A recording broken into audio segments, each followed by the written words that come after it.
bin nicht so fit. Aber ich hoffe.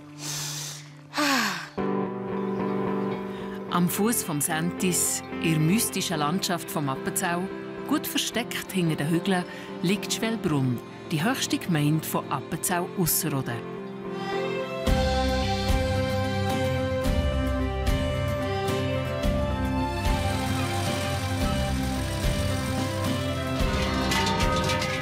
Ein Ort, wo die Traditionen noch gelebt werden. Das muss man selber erleben, das kann man nicht so recht beschreiben. Es ist die Heimat von 1500 Einwohnern. Es sind so viele Gleichgesinnte, viele Bauernleute. Aber auch für die etwas anders sind, hat sie einen Platz. Es ist einfach eine Reise, die man geht, oder? Hier ist man füreinander da. Tschüss, danke. Ich denke, je kleiner das Dorf ist, desto spezieller ist das Dorfleben. Das ist SRF bei den Leuten, unser Dorf Schwellbrunn.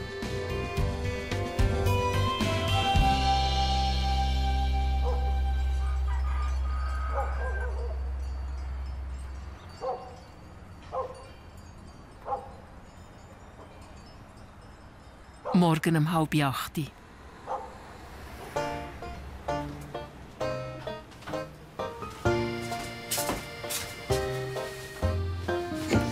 Der 81-jährige Johann Jakob Meyer, der Hanjok, geht wie jeden Tag arbeiten.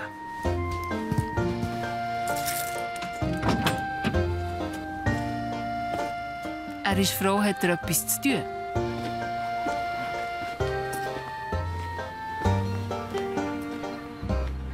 Daheim ist es so langweilig. Haus innen.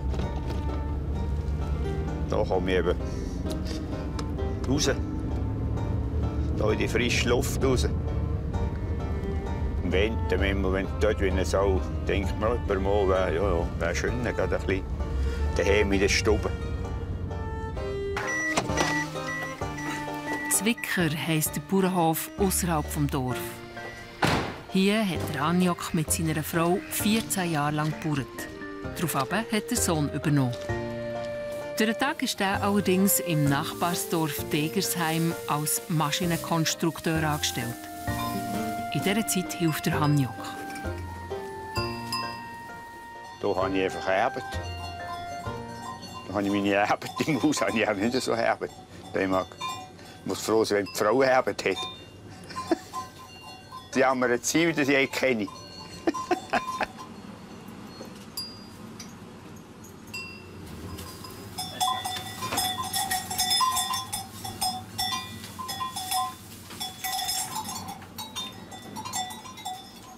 Ah, bist du wieder ein Saumichel da, hä?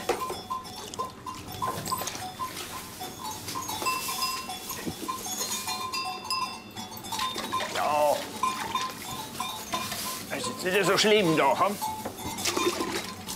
Hallo.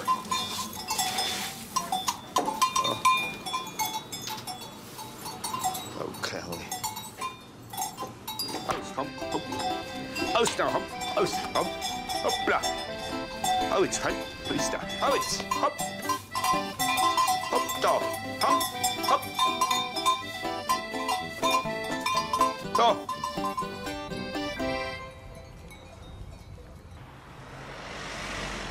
Unten im Dorf ist jetzt auch die Frau vom Hanjok, Trudi, unterwegs.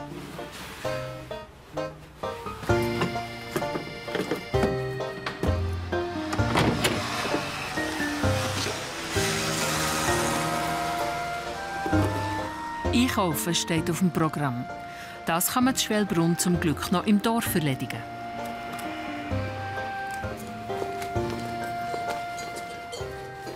Ja, das ist für mich ganz wichtig. Also ich nicht mehr aufs Fort. Man versäumt auch die Zeit und man wird alle älter. Und dann ist es all besser, wenn man noch im Dorf mit den eigenen Füßen laufen, solange man kann. Und wir haben ja hier oben alles. Aber der Dorfladen ist jetzt eben zum Verkauf ausgeschrieben. Wir hoffen, jetzt gibt eine Lösung, dass hier ein Käufer findet und wie dann etwas weitergeht. Hoi miteinander. Kein Laden mehr in Schwellbrunn. Das wäre schlimm. Ja, das wäre für mich eine grosse Umstellung. Ich gehe doch nicht gerne alle Wochen oder vielleicht noch zweimal in der Woche auf Herisau an die grossen Läden. Da ist man ja gerade verloren. Und da hat man so eine Ruhe bei sich kaufen. Man kann auch einmal ein Portemonnaie auf dem Ladentisch liegen lassen. Man muss nicht Angst haben, wäre ihm gestohlen. Für den Besitzer des Ladens, Kurt Oettli, ist klar, was sein Nachfolger mitbringen muss. Gibst mir noch fast ein Kilo Trauben Von der Weisse? Ja, gerne. Ja. Sehr viel Idealismus. Und Durchhaltewille und ja. Und nicht meinen, er sei morgen schon Millionär. Selbst ganz sicher nicht. Trudi, jetzt ist es noch ein bisschen mehr, soll ich es wegnehmen? Nein, das wäre doch gegessen. Oettlis wollen eigentlich schon lange in Pension. Und wenn nicht gleich ein Nachfolger gefunden wird, so könnte das das Ende für einen Dorfladen bedeuten.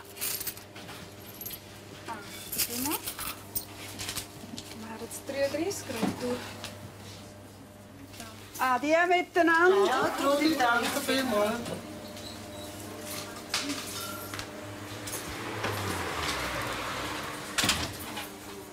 Nur ein paar Meter nebendran ist die Bäckerei. Grüezi miteinander. Hoi, Ida. Hoi, Paula. Wie geht's? Gut. Gut, mir auch. Ja, ja, schöner Tag, hä? Ja, heute. Sonne scheint, wie in Kenia. Und zwar wie in Kenia. Nicht ganz, aber ja. Aber für fast beinahe. Für uns ist schon noch wichtig als Bäckerei. Eine Bäckerei haben wir.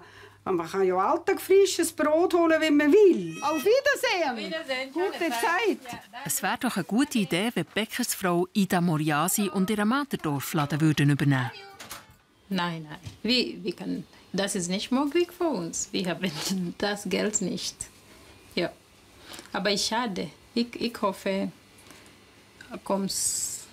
kann man kaufen und wir haben noch Laden. Ich denke, für die Dorf ist es ja schon, wenn du hast Laden.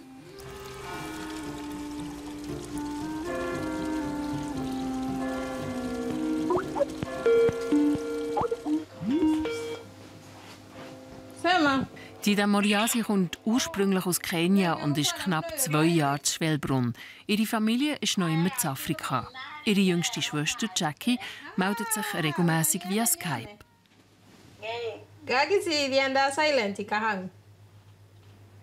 Wir sprechen jeden Tag, wenn ich habe Zeit. Ja. Die Schwester bedeutet ihr sehr viel. Sie hat in Kenia für sie gesorgt, als Jackie noch ein Kind war. Wenn meine Mutter hat gestorben, meine Schwester war 10 Jahre, 11 Jahre alt und sie war noch sehr jung. Und ich war wie die Mutter, kennst du? So, ich habe helped her grow up. I helped her grow up, so I guess she's like my little baby. Wie mein kleines Kind. Ja, Jackie? Yes. You are like my small baby, aren't you? Yeah, you are my mentor. Okay. More like your mother, another mother from another mother. Okay, yeah, something like that. No, more than because you take care of me more than my parents. Jackie sagt, Ida hat besser für sie gesorgt als die richtigen Eltern. Ida hat ihre Schwester für längere Ferien in die Schweiz holen. Die Schweizer Behörden haben diesen Wunsch aber nicht bewilligt.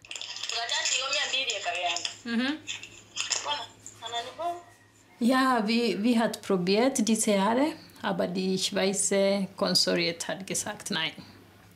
Die Embassy hat gesagt nein und das war sehr, sehr hart. Ja, das war... Ich weiß nicht, sie ist meine Schwester, kennst du? Das war, ja, it's hard.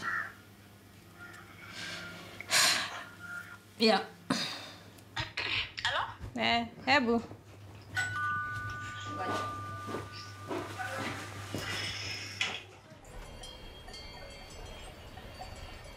Zurück auf dem abgelegenen Bauernhof Zwicker.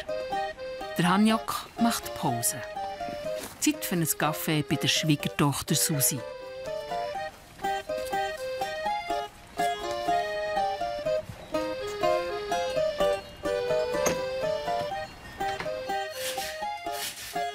Guten Morgen, Susi. Hallo, Hanjok. Hast du noch gut Wetter heute? Hebt's noch? Ich hoffe es. Ja. Ich muss noch die Anlinie tun. Ja.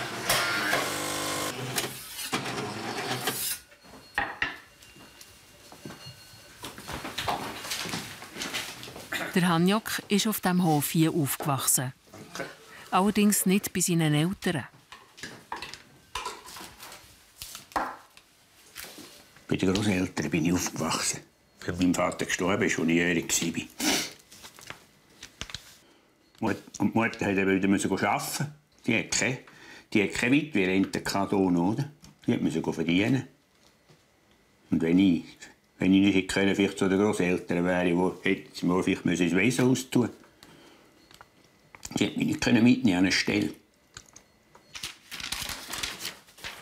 Die Kindheit auf dem abgelegenen Hof da oben war manchmal ein bisschen einsam. Ich habe einfach hier keine Nachbarn kennt, bevor ich in die Schule bin. Die ersten Kinder habe ich erst mit, im Kindergarten ist mir auch noch nicht da. Und da habe ich erst, im Hirschschonen hat doch ein Bauernhaus da unten. Da habe ich die ersten Kinder kennengelernt. Dann auf dem Schulweg, oder? Ja, die waren ein bisschen jünger. Und dann haben wir die meistens schon angepasst, wenn ich von der Schule gekommen bin, oder? Und das war für die auch Neues, oder? Da ein Schüler, oder? Und dann haben sie mir schon die Töne ausgenäuselt, oder? Als müssen sehen, was ich hier zum Töne habe, oder? Das war für die auch neu, oder? Wir sind gestern in der Wilke-Höhe oben. Bist du auch schon da oben? Wilke-Höhe. Hä?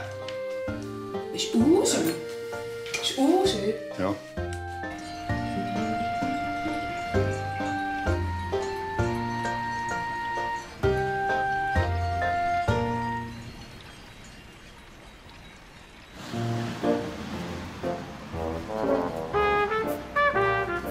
Die Trudi ist fertig mit Einkaufen.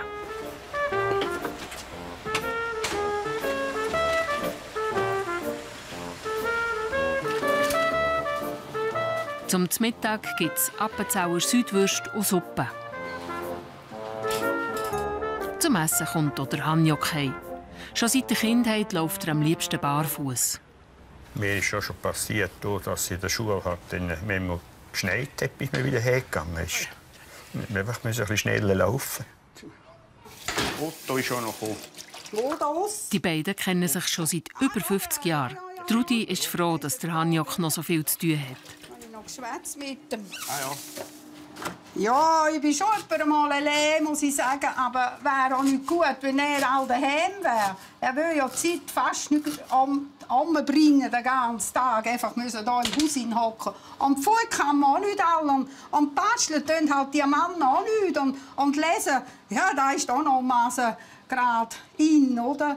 Nein, das ist gut, dass er hier in Zwicken also Alltag eine Aufgabe hat und weiss, für was er aufsteht. Und wer dann etwas gerechnet, er hat sie nötig und sie haben nötig. Das ist also gut. Ja.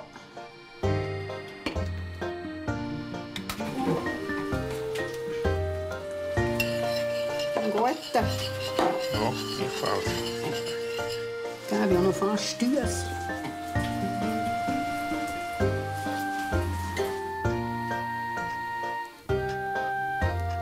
Ja, weißt du, wenn ich dich mal noch fragen will? Was er nicht auch die Kuh macht, hier oben, wo sie so nicht mit dem Strich etwas hatte, ist das nicht wieder besser? Ja, besser nicht, aber es ist jetzt einfach... Geht jetzt einfach Töckchen Milch mehr. Aha, aha. Ja, man kann ja nicht viel mehr machen. Ja. Einfach wieder arbeiten.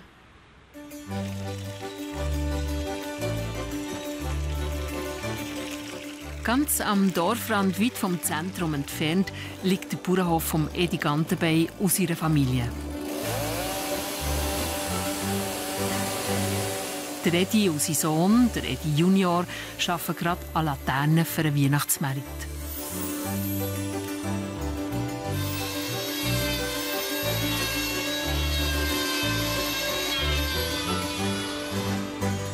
Heute kommt wichtiger Besuch, der Besamer Walter Diem.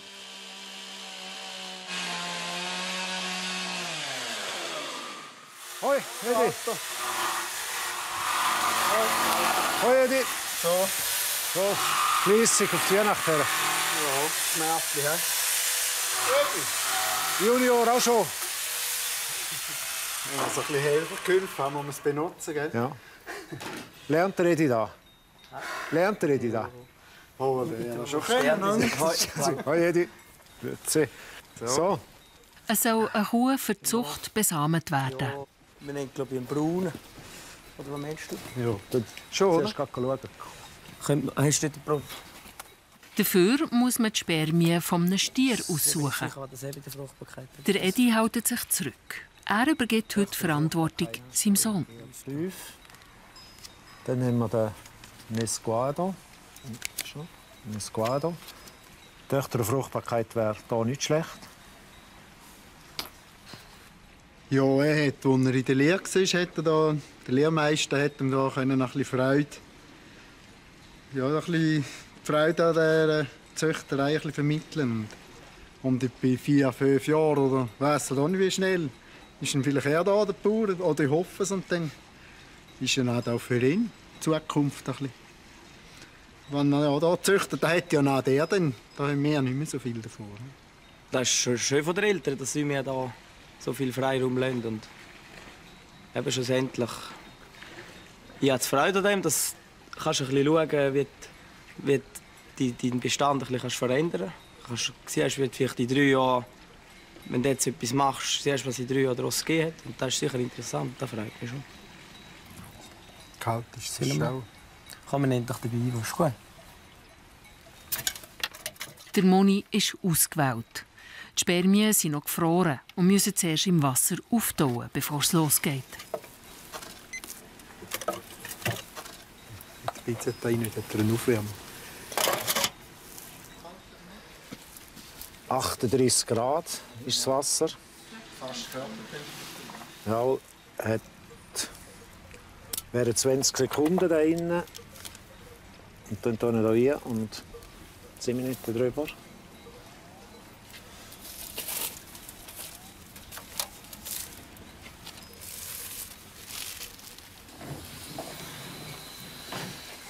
Stehst du auf dieser Seite noch wegen dem Motor?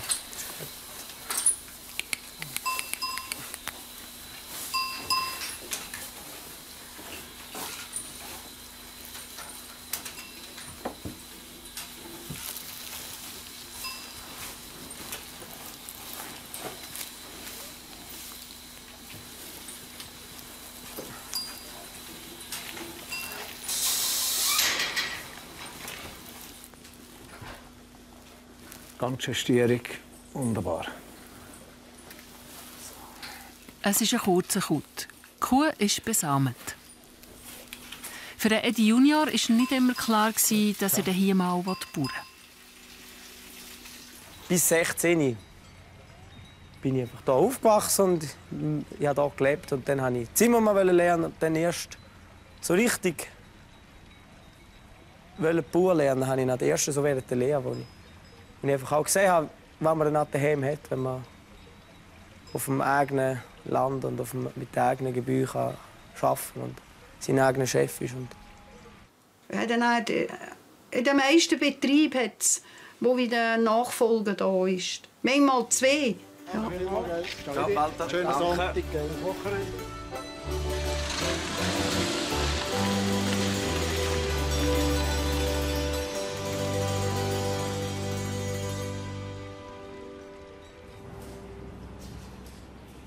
Der Ochse ist eine von vielen Beizen zu Schwellbrunn, aber auch die Metzgerei im Dorf.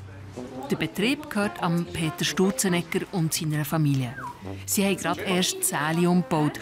Heute kommen die neuen Tische und Stühle. Wir tun es gerade ein bisschen Diana warten.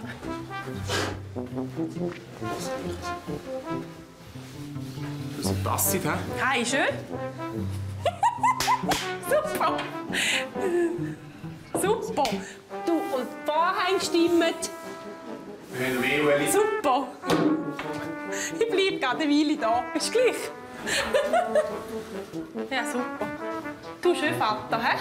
Hi. Der Vater von der Annelies, der Sammy Frick, bringt selber gemachte Dekoration.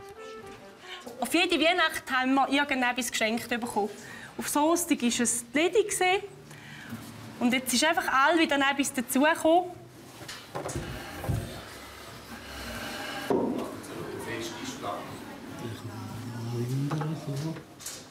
Ja, die haben alle Kettlack. Ja. Ja, nicht überfahren, wir haben das Kettlack.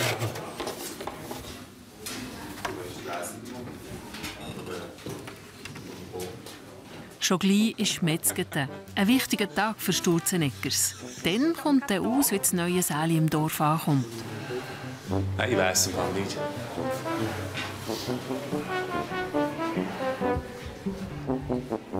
Gemäß Du. Prost Danke vielmals. Ja. Gratulieren allen hier. Danke fürs... Ich bin zufrieden vom Umbau, also eben absolut mit dem Resultat natürlich. Das ist wirklich so, wie wir uns vorgestellt haben. Das ist absolut Top-Ergebnis. Also mit euch super schön. Ja, freilich. Ja. Wir können alle noch mal anstoßen, ist das schön. Ja, aber zuerst. Du, danke. Oder musst du noch fahren? Danke.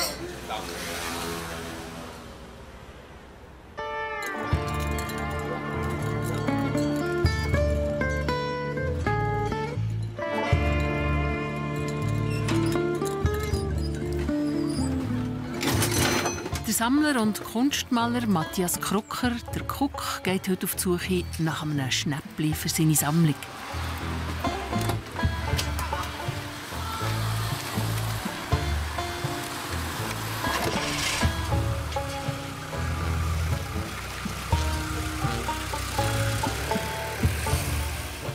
Der Weg führt ihn in die Brockenstube zu Herisau.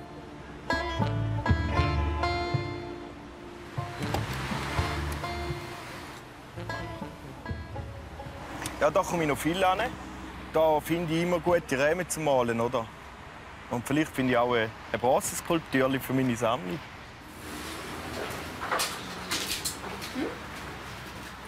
Sali. Hallo. Hat es noch irgendwie Bilderrahmen gegeben oder so? Haben wir Bilderrahmen? Ja, kann ich zeigen.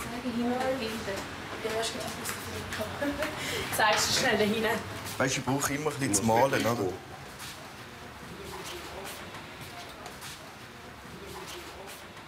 Das ist auch noch ein alter, hä? Ja. Kann ich, ja.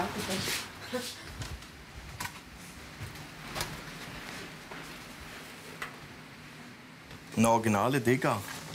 Kennst du Degas? Nein.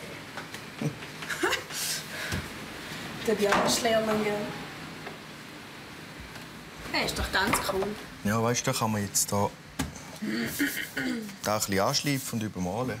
Mhm. Den nehme ich. Soll ich den mal mit Führer nehmen? Ja, den kannst du mit Führer tun. Zuerst, wenn du noch einen hast, dann komm holen. Zu uns ist gar nichts Neues reingekommen. Also mehrheitlich einfach im Gang raus. Ein alter Fuchs oder so. Ein Steifbär. Ja, gehen wir den noch anschauen. Ja. Dann einen Knopf. Knopf? No. Der ist mir zu teuer. Oder? Für 40 Stutz würde ich jetzt noch zahlen. Für den. Aber ich kann auch nicht immer alles kaufen, gell? Ich habe einen grossen Bär daheim und einen kleinen. Was ist denn da oder da? Ah, das ist zum Käse machen da, schau. Du! Von Schweden. Von wo ist das? Schweden, haben sie gerade gesagt. Das ist ein Appenzeller, oder? Hast du das Gefühl? Ja, ja. Oder Toggenburger. Schweden sicher nicht.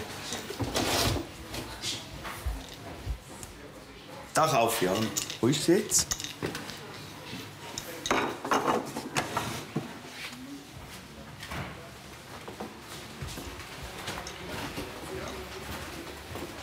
Das nehme ich an. Ja, gerne. Breite. Dann ist es 105,70 Franken. Vielleicht noch helfen ins Auto drehen? Ja, das kann ich. Ja, schau. Dankeschön.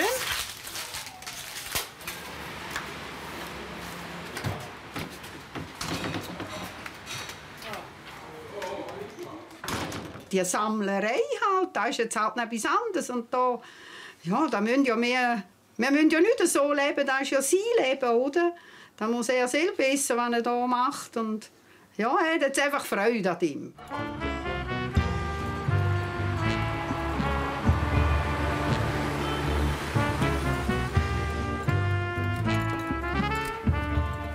Sucht kann man nicht sagen, aber es ist einfach ein gewisser Jagdtrieb auch dabei. Da ist wie ein Jäger im Wald, der auf einmal das Reli sieht und dann schiessen kann. Aber ist jetzt da etwa so 100-jährig, die Geschichte. Da ist so ein Abtropfbänkli, oder sagt man.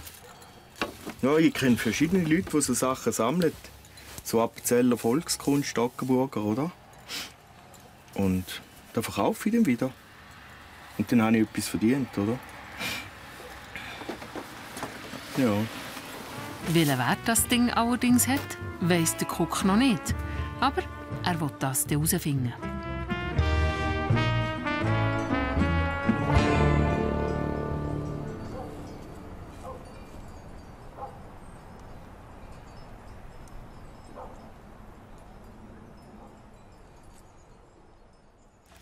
Am nächsten Morgen früh. Die Bäckerei hat zu. Dida will das erste Mal in ihrem Leben auf ein Sentis. Ihre Freundin Dora kommt sie gleich abholen. Und Dora hat gefragt, hast du bin in Sentis? Und ich habe gesagt, nein. Und ich habe gesagt, das ist sehr, sehr gut. Manchmal ich gehe spazieren über. Und dann ich habe gesagt, sicher. Also, you really walk up there? Und ich habe gesagt, ja. Dann ich habe gesagt, ja, vielleicht, ich mag das. Hoi, Ida, hoi! Bist du Weg für den grossen Aufstieg? Hä? Ja, ja. Geht? Du auch? Ja, sicher. Ich habe mich lange vorbereitet. Ah, okay. Super, super, hä? Ja, super Extra Wetter. perfekt für uns, hä? Paradies. Paradies, ja, genau. Also, geht los, unser Abenteuer.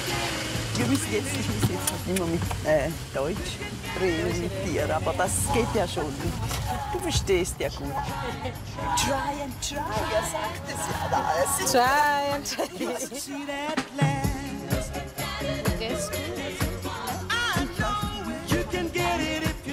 Etwa 3,5 Stunden dauert der Aufstieg von der Schwegalp bis auf den Gipfel. Dida bekommt ein bisschen Deutschunterricht und Anleitungen, wie man wandert. Und sonst werden wir dann irgendwann Halt machen und die Jacke ausziehen. So. Ein bisschen kühlen. Hä? Kühlen. Kühlen? Abkühlen? Aha. Abkühlen. Ja. Nicht immer unterbrechen, einfach so ganz regelmäßig gehen. Dann wird man nicht so müde. Aha, okay. Ja. So weit, so gut. Hier ist sie auch noch nicht so stotzig. Oh, okay. Okay, so far. Before we reach the tough part.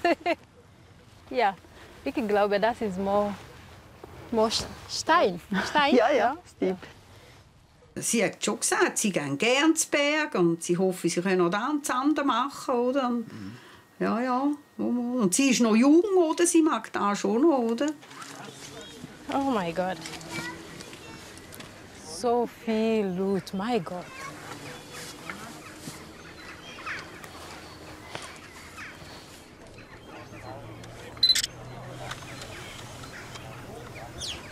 Die Beweisfotos macht heute Dida nicht nur für sich allein. Meine Schwester hat gesagt, wenn du gehst, du musst viel Foto gemacht und geschenkt das. WhatsApp. So, ich muss sagen, heute Abend so viel Foto, das ist, was ich habe heute gemacht und das ist, wie hoch wir haben gegangen und so. Da habe ich den Ida eben noch nie gefragt, ob sie nie Heimweh haben. Da kann vielleicht schon sein, dass sie auch einmal lange Zeit hat nach daheim, oder?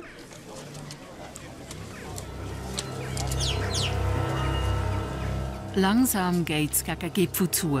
Es ist eine halbe Völkerwanderung. Arida ist das aber gleich. Sie ist ganz auf den Aufstieg konzentriert. Beautiful. Wenn die Wetter ist schon, keine Nebel. Ist ein Traum. Ist so wie eine Postkarte.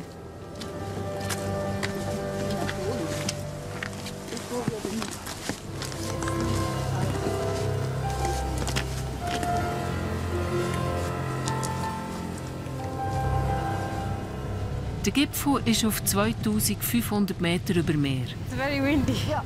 Der letzte Spitz ist ziemlich stotzig und schwindelfrei. Sollte man schon sein für einen Aufstieg.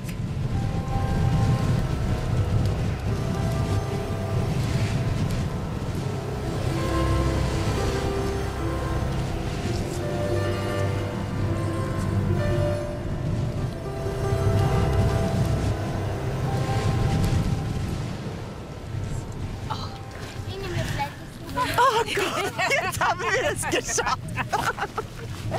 Super gemacht, super. Danke. Gut gemacht. Group hug. Ja, das ist wirklich so gut.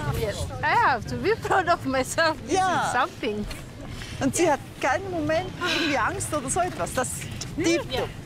Das war super. Ganz gut. Aber my God, this here is unglaublich. Und der Wind. Ja, es hat so. Ja, der Wind. Ja. Meine Hände. Sind sie kalt? Ja, ja, sehr kalt. Danke.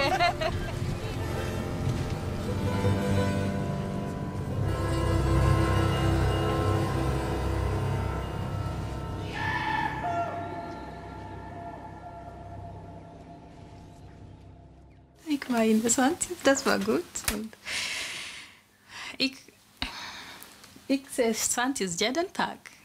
Und jetzt ich kann sagen, ich war dort, ich habe laufen bis dort. Ja, das war speziell. Auf dem Bauernhof von Gantenbeis. Der Edi hat endlich mal Zeit, seinem Hobby nachzugehen. Der Bauer hat ursprünglich Zimmermann gelernt. Die Liebe zum Holz ist bis heute geblieben.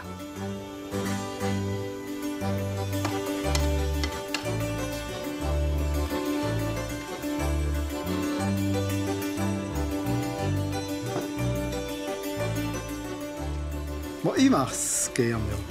Also eben lieber schnitzen, ja, so Hunde und Schuhe, sonst mehr Bänkchen und so. Das mache ich ja halt vom Beruf her, Zimmermann. Ist halt schon noch ein bisschen ähnlich, oder ja. Und mit dem Holz arbeiten. Das habe ich schon immer gerne gemacht. Seine Hunde sind weitherum bekannt. Er macht sie häufig auf Bestellung. Oder so Hündchen braucht es auch noch. Schon ein paar habe ich also verkauft, wenn sie gerne ein Haustier hätten und kein Stören haben. Dann stellen sie so einen Holzhund vor die Tür an. Und müssen nicht spazieren mit dem, ist auch noch gäbig. Das ist pflegeleicht. Ja, er macht schon schöne Sachen, ja. Ja, die gefallen uns schon, ja. Weil ihm alles in sie kommt, die Fantasie, die er hat. Fantasie braucht schließlich jeder Künstler. Ich bin auch ein halber Künstler, ein halber Cook.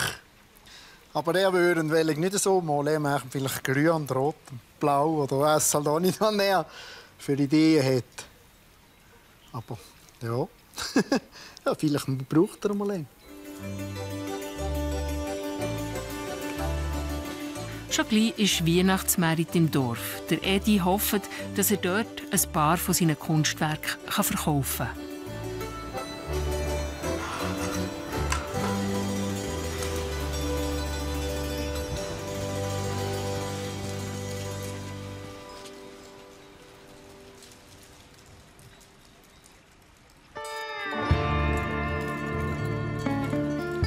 In der Villa Sommertal ist der Angerkünstler vom Dorf, der Cook, gerade dran, zum Morgen zu machen.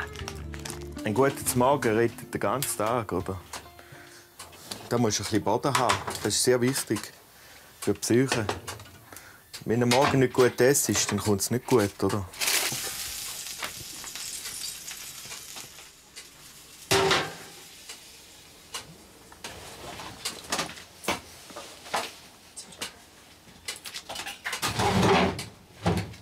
Der Cook wohnt allein hier im Haus. Eine Eile ist immer eine Eile, weißt du? Das ist einfach. Oder? Da ist so ein richtiger Boden nachher, weißt du? Ich habe auch mal eine Freundin gehabt, und dann wachst du auf am Morgen. Ja, und bis da dran findest du mit diesen komischen Gefühlen am Morgen, das ist gar nicht mein Ding. Macht mich mehr nervös als etwas anderes. Hockst du am Morgentisch, oder? Und dann geht es so, ja, hast du auch etwas geträumt und so, oder? Und dann musst du ganz feinfühlig an die Sachen, oder? Und immer das Gleiche wiederholt sich immer. Und dann musst du Kaffee machen und dann einfach hoffen, dass der Kaffee irgendwie gut wirkt und dir fröhlich stimmt oder so. Ein ganz komisches Gefühl, das gar nicht gegangen. Das ist wie auch in der Ferien in einem Hotel. Am Morgen, nein. Da komme ich in einen richtigen Vakuum über, das habe ich gar nicht gern. Das ist wirklich eine Katastrophe. 3 halbe durcheinander. Die Träume hier analysieren und so. Ich glaube, beim Cook kann eine Frau, also da muss auch eine spezielle Frau sein, bis er hier wohl wäre. Die Frau müsste schlank sein. Ja, ja. Und ja, also ich weiss nicht. Also da müsste schon eine spezielle sein. Und dann haben ja bloß das Zweite hier. Also ich weiss nicht, wie man so leben kann. Eine Schlanke darum, weil sie im Haus nicht so viel Platz hat. Häufig ist der Cook allein mit seiner Sammlung. Ja, ich bin viel einsam, oder? Aber es ist irgendwie eben auch etwas Schönes. Ja, das ist einfach so eine Lehre, oder? Ja, und dann studiere ich, wenn ich auf der Erde will und so, oder? Ja. Und dann meistens gibt es mega Bilder, wenn ich dem mal, wenn ich einsam bin. Sein Atelier hat der Kunstmaler auch in seinem Haus. Das Malen bedeutet dem Cook mehr, als nur einfach Bilder machen. Kunst rettet einem schlussendlich über alles hinweg. Man kann gescheiterte Liebe oder so dort hinein verarbeiten. Und was schlussendlich einem im Leben immer liebt, ist einfach Kunst. Und das weiss jeder Künstler und darum macht man es.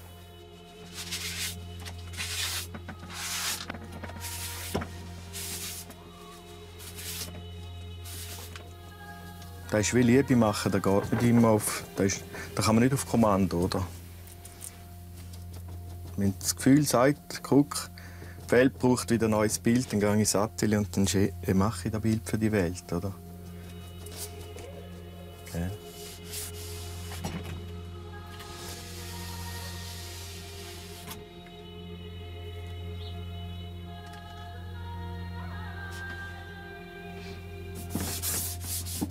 Und das Schönste ist ja, wenn jeder Mensch eben das Kreative ausleben kann, oder? Das ist ja der Schlüssel zum Himmel. Der Himmel heisst, so denken wie ein Kind, oder?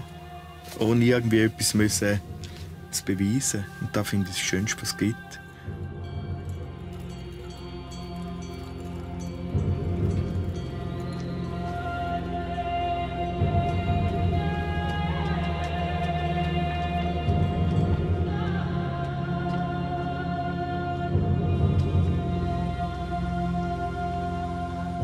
Heute ist im Ochsen Metzgeten. Der Tag für die Familie Sturzenegger. Es ist das erste Mal im neuen Säli. Trudi, der Hanjok und das halbe Dorf wollen wissen, wie der neue Saal aussieht. Oh ja. So, jetzt kommst du den Auto dran. Hoi, Pauline, ja. Der Name. Der kommt da hinten noch. Jetzt geht der. Leg mal.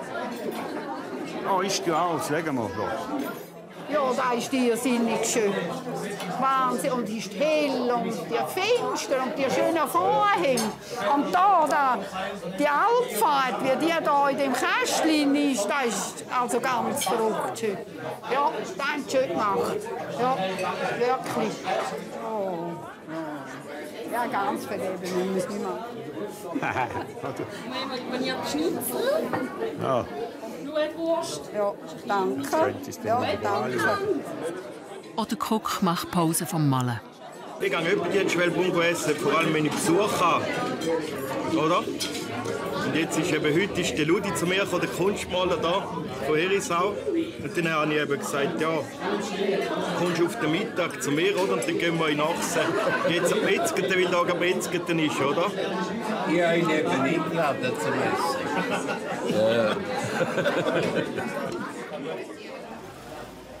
Unten im Ochsen ist die Metzgerei. Da ist Feierabend. Für den Chef, den Peter Sturzenegger, aber noch lange nicht. Der Laden ist zu. Aber das stimmt, wir haben nicht Feierabend. Wir haben Metzger heute. Eben, heute ist Rambazamba-Hoffi. Samstagabend ist ein alter Hauptabend.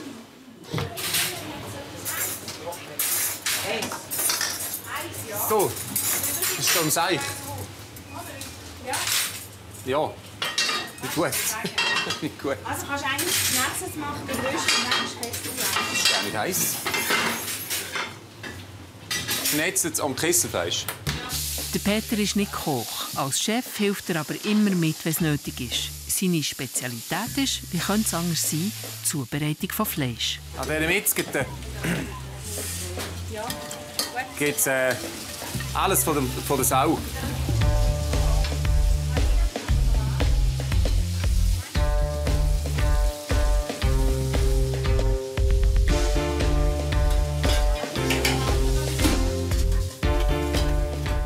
Jetzt wird es hektisch. Auch die beiden Söhne von Peter packen mit an. Es ist einfach schön. Es ist auch nicht streng, es ist nur schön. Also das Wichtigste ist ja auch, dass man parat ist, Misoplatz, oder? Wie überall. Und nachher muss man sie nur noch zubereiten. Wir haben ja jetzt hier eine richtig lockere Stimmung. Alle haben guten Mut. Meistens klappt es auch. Das ist richtig schön.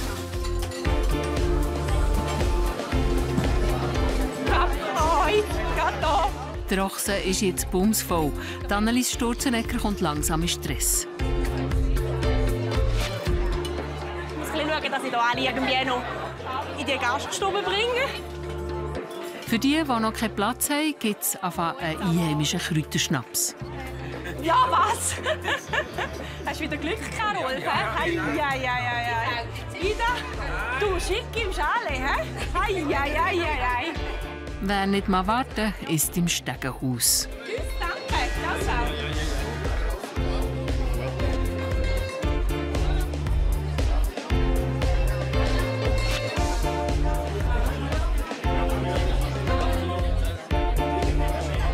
Für Dida gibt es Blut- und Leberwurst.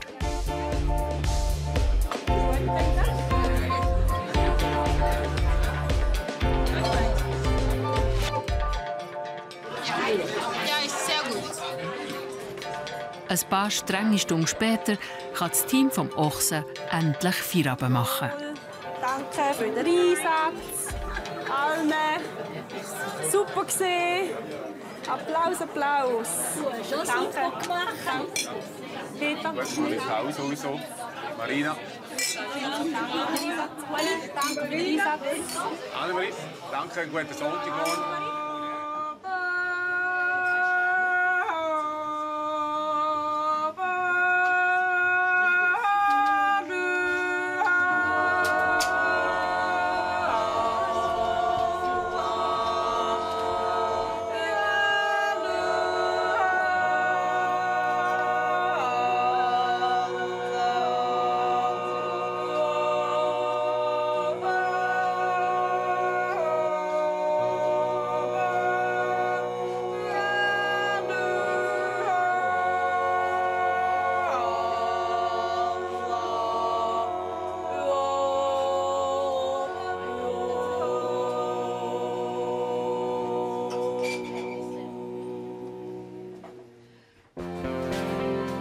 Das nächste Mal will der Koch von Experten wissen, was das Käsebänkchen aus dem Brocki für einen Wert hat. Es geht halt manchmal eine gewisse Zeit, bis man den Kunden findet, der da Freude hat, der das schätzt, oder? Trudi oder Hanjok erinnern sich an einen schweren Verlust. Es war ein schweres Leben. Ja. Und es ist Weihnachtsmärz in Schwelbrunn. Der Edi hofft, dass er ein paar von seinen Kunstwerken verkaufen kann. Ich bin ein schlechter Verkäufer. Das und mehr Geschichten aus Schwelbrunn gibt es nächsten Freitag bei SRF bei den Leuten, unser Dorf.